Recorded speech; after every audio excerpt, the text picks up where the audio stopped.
Continuing coverage of the terror in Paris. It's good to see all these vocal free speech supporters, many of whom were silent when Hirsi Ali, Condoleezza Rice, and others were kept from speaking on campuses. I suppose you only express solidarity when it's cool and there's a neat hashtag. But as we know, one aids terror by blocking speech through the fabrication of offense. We must fight evil, but what happens when the fight is labeled as bigoted by the media, the campus, our leaders? Terror wins. And so CNN's Christiane Amanpour calls terrorists activists. I'm really not kidding. On this day, these activists found their targets, and their targets were journalists. This was a clear attack on the freedom of expression, on press, and on satire. What? Anyway, and editors worry more about right-wing reaction to terror than terror itself. I think that they should have been more sensitive. I don't believe in gratuitously offending people.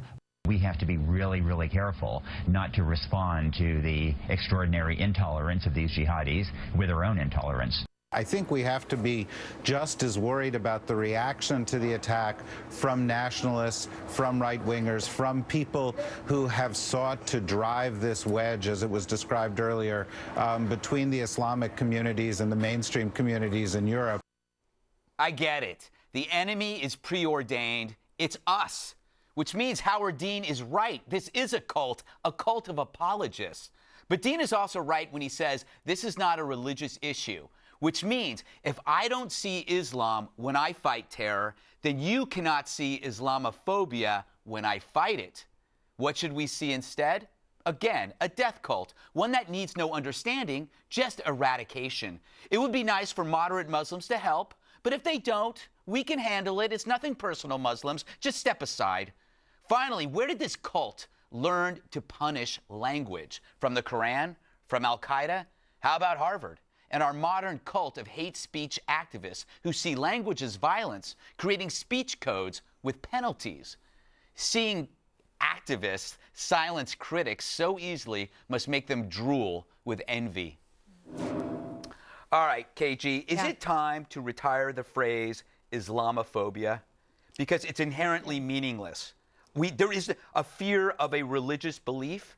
Yeah, it makes no sense. I mean, it's a non-starter. It's not helping forward the intelligence we're gathering. It's not helping the understanding of what terror really is. And the problem is we are the biggest enemy. The liberal apologists, the people that are more concerned about offending terrorists than they are in eradicating them. That makes us weak and therefore makes them strong. That is a big problem that has to be addressed. I mean, those are all clips that were being played across the country today.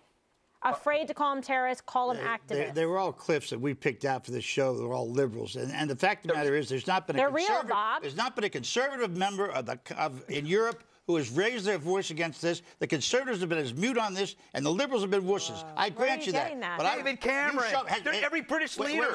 Show me what Mitch McConnell has said about this. Look, I can name more members of you did name him to be in that nasty letter you sent. Yes, I could go on forever. But the idea that somehow did you read Mitch McConnell's floor speech from the Senate yesterday? Yes, I did see it. You did? I didn't hear the word Islamist terrorist out of it. So you're discounting it? That's your debate. I didn't hear the word Islamist terrorist. All right. Well, Bob, right now the left is leading the charge against free speech on campuses through speech codes and hate speech. It's not Republicans. And you have liberal comedians, Patton Oswalt, Bill Maher, Chris Rock, are all talking about this. Right-wingers aren't coming up with the speech codes and the hate speech. It's liberals who make a living with words who are now seeing this as a problem. It's not just me. Eric.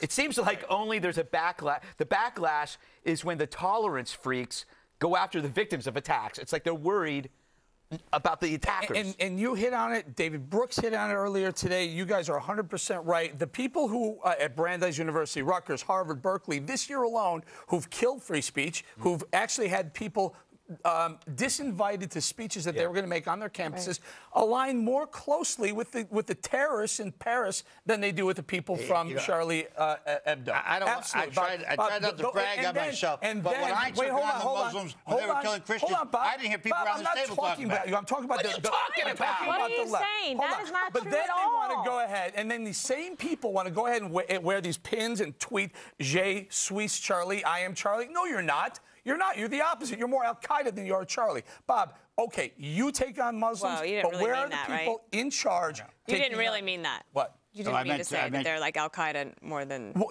I'm talking about the people who kill free speech, who have Hirsi Ali not speak, who have Condi Rice not speak because they don't line up with their ideology. They have them thrown off campus rather than hearing the First Amendment free speech that they have to deliver. Okay. Okay. And they're what? I was just trying to prevent backlash. Further backlash? Yes. You know, it's let me get Dana in here. Christiane Amanpour, is that how you say it? Christiane. Referred to terrorists as activists, which is I can't believe. But then CNN reporter Chris Cuomo referred to the black French terrorist as African American. Is this what happens when political correctness is so ingrained in your head that you make idiotic? You're so worried. Remember, like they have a huge international audience. Yeah. Okay, I can't hear a darn thing because she was they're yelling in my ear. So too. TGIF. Yeah. I have that. Yes. Today. Yes. That's my last word. They're saying gotta go.